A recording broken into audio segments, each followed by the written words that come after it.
So, hi guys! So, ngayon nga ipapakita ko sa inyo yung process ng paggawa ko ng amakan. So, ayan yung una. Siyempre, kailangan mong ilalatag yan ng maayos. Salit-salit nga po pala ang paglatag niyan. Ayan. And then, after that, ayan na, iniipit po para hindi siya magka-gulo-gulo. Ayan. Ayan na. Siyempre, ganyan na at sisimulan na natin.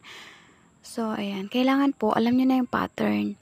Alam niyo po, napakahirap po talaga kapag yung bago ka pa lang mag-start at hindi mo pa alam yung pattern. Yan lang po talaga yung pinaka mahirap yung pag-aaral sa pattern niya. So, ayan na nga. Yan, ganyan ko sinisimulan.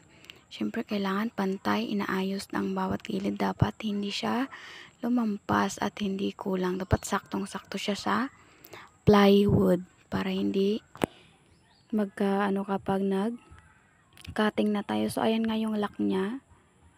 Ayan, sinusunod ko po dyan sa unang start para po hindi siya bangi-bangi yung gilid.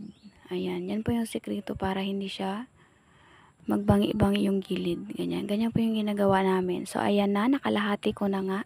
Di ba, kita nyo naman ang ganda. Oh, ayan, ganyan siya yung diamond design. And then, ayan na po yung ating finished product. Gabi ko na po natapos yan. So, kaya, as you can see, medyo madilim-dilim na.